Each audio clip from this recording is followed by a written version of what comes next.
राधे राधे दोस्तों, नमस्ते। कैसे हैं आप सभी? उम्मीद करते हैं आप सभी एकदम बढ़िया होंगे, मज़े में होंगे और खुश होंगे और भगवान विष्णु की कृपा आप सभी पर हमेशा बनी रहे दोस्तों। तो आप सभी को आज सुनाते हैं रविवार व्रत की कथा। तो कहानी सुनिए और कहानी पसंद आए तो वीडियो को लाइक कर दीजिएगा आप सभी दोस्तों। कहानी कुछ इस प्रकार से है। प्राचीन समय में एक बुढ़िया रहती थी। वह नियमित रूप से रविवार का व्रत करती थी। रविवार के दिन सूर्योदय से पहले उठकर बुढ़िया स्नान आदि से निवृत्त होकर आंगन को गोबर से लीप कर स्वच्छ करती। इसके बाद सूर्य भगवान की पूजा करते हुए रविवार व्रत की कथा को सुनकर सूर्य भगवान को भोग लगाकर दिन में एक बार ही भोजन करती थी। भगवान सूर्य देव की अनुकंपा से बुढ़िया को किसी प्रकार की चिंता और कष्ट नहीं था। धीरे धीरे उसका घर धन्य धान्य से भर रहा था। उस बुढ़िया को सुखी होते देख उसकी पड़ोसन उससे बुरी तरह से जलने लगी। बुढ़िया ने कोई गाय नहीं पाल रखी थी, अतः वह अपनी पड़ोसन से आंगन में बची हुई गाय का गोबर लाती थी। पड़ोसन ने कुछ सोचकर अपनी गाय को घर के भीतर बांध दिया। रविवार को गोबर न मिलने से बुढ़िया अपना आंगन को नीप नहीं सकी। आंगन नहीं लीप पाने के कारण उस बुढ़िया ने सूर्य भगवान को भोग भी नहीं लगाया और उस दिन स्वयं भी भोजन नहीं किया। सूर्यास्त होने पर बुढ़िया भूखी प्यासी ही सो गई। रात्रि में सूर्य भगवान ने उसे स्वप्न में दर्शन दिए और व्रत न करने का तथा उन्हें भोग न लगाने का कारण भी पूछा। बुढ़िया ने बहुत ही तरुण स्वर में पड़ोसन के द्वारा घर के अंदर गाय बांधने और गोबर न मिलने की बात कही। भगवान सूर्यदेव ने अपनी अन्यन भक्त बुढ़िया की परेशानी का कारण जानकर उसके सब दुख दूर करते हुए कहा, हे माता, तुम प्रत्येक रविवार को मेरी पूजा और व्रत करती रहो। मैं तुमसे अति प्रसन्न हूँ और तुम्हें मैं एक ऐसी गाय प्रदान करता हूँ जो तुम्हारे घर आंगन को धन धान्य से भर देगी। तुम्हारी सभी मनोकामनाएं भी पूरी होगी। रविवार का व्रत करने वालों की मैं सभी इच्छाएं पूरा करता हूँ। मेरा व्रत करने और कथा सुनने से बांझ स्त्रियों को पुत्र की प्राप्ति होती है। स्वप्न में उस बुढ़िया को ऐसा वरदान देकर सूर्य भगवान अंतर्ध्यान हो गए। प्रातः काल सूर्योदय से पूर्व उस बुढ़िया की आंख खुली तो वह अपने घर के आंगन में सुंदर गाय और बछड़े को देखकर हैरान हो गई। गाय को आंगन में बांधकर जल्दी से उसे चारा लाकर खिलाया। पड़ोसन ने उस बुढ़िया के आंगन में बड़ी सुंदर गाय और बछड़े को देखा तो वह उसे और अधिक जलने लगी। तभी गाय ने सोने का गोबर किया। गोबर को देखते ही पड़ोसन की आंखें फट गई।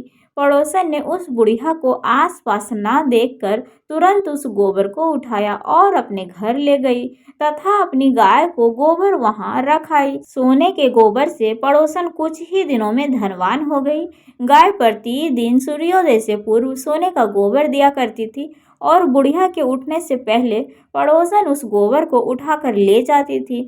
बहुत दिनों तक बुढ़िया को सोने के गोबर के बारे में कुछ भी पता नहीं चला। बुढ़िया पहले की तरह हर रविवार को भगवान सूर्य देव का व्रत करती रही और कथा सुनती रही। लेकिन जब सूर्य भगवान को पड़ोसन की चालाकी का पता चला तो उन्होंने तेज आंधी चलाई। आंधी का प्रकोप देखकर बुढ़िया ने गाय को घर के भीतर बांध दिया। सुबह उठकर बुढ़िया ने सोने का गोबर देखा तो उसे बहुत ही आश्चर्य हुआ। उस दिन के बाद बुढ़िया गाय को घर के भीतर ही बांधने लगी। सोने के गोबर से बुढ़िया कुछ ही दिनों में धनी हो गई। बुढ़िया के धनी होने से पड़ोसन फिर से बुरी तरह से जल भूनकर राख हो गई और उसने अपने पति को समझाया उस नगर के राजा के पास भेज दिया।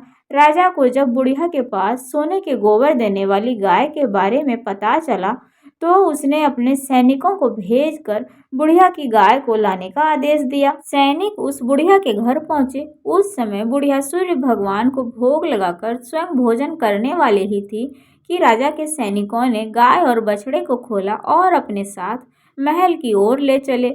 बुढ़िया ने सैनिकों से गाय और उसके बछड़े को न ले जाने की प्रार्थना की। बहुत रोई चिल्लाई लेकिन राजा के सैनिक नहीं माने। गाय और बछड़े को ले जाने के बाद बुढ़िया बहुत ही दुखी हुई। उस दिन उसने ना कुछ खाया और ना कुछ पिया और सारी रात सूर्य भगवान से गाय और बछड़े को लौटाने के लिए प्रार्थना भी करती रही। उधर सुंदर गाय को देखकर राजा बहुत खुश हुआ। सुबह जब राजा ने सोने का गोबर देखा तो उसके आश्चर्य का ठिकाना ही न रहा। उधर सूर्य भगवान भूखी प्यासी बुढ़िया को इस तरह प्रार्थना करते देखकर उस पर बहुत ही करुणा आई और उसी रात सूर्य भगवान ने राजा को स्वप्न में कहा, राजन, बुढ़िया की गाय और बछड़ा तुरंत ही लौटा दो, नहीं तो तुम पर घोर विपत्तियों का पहाड़ टूट पड़ेगा, तुम्हारा महल नष्ट हो जाएगा। सूर्य भगवान के सपने में बुरी तरह भयभीत राजा ने प्रातः उठते ही गाय और बछड़ा बुढ़िया को लौटा दिया। राजा ने बहुत सा धन देकर बुढ़िया से अपनी गलती के लिए क्षमा मांगी और राजा ने पड़ोसन और उसके पति को उसकी इस दुष्टता के लिए भी दंड दिया। फिर राजा ने पूरे राज्य में घोषणा कराई कि सभी स्त्री पुरुष रविवार का व्रत किया करें। रविवार का व्रत करने से सभी लोगों के घर धन धान्य से भर गए, चारों ओर खुशहाली छा गई और सभी के शारीरिक कष्ट भी दूर हो गए। राज्य में चारों ओर खुशहाली छा गई और सभी स्त्री पुरुष अच्छे से रहने लगे, सभी के कष्ट रोग दुख दूर सारे कुछ दूर हो गए। तो सूर्य भगवान की महिमा कुछ इस प्रकार से है और कहानी भी कुछ इस प्रकार से थी। सो कैसी लगी आप सभी को दोस्तों? अगर कहानी पसंद आई हो तो वीडियो को लाइक कर दीजिएगा। चैनल पर जो भी नए आते हैं दोस्तों तो सब्सक्राइब कमेंट शेयर भी जरूर कर दीजिएगा। चलिए मिलते हैं आप सभी से फिर से एक अगले वीडियो में, तब तक के लिए राधे राधे, हर हर महादेव, जय श्री हरि विष्णु।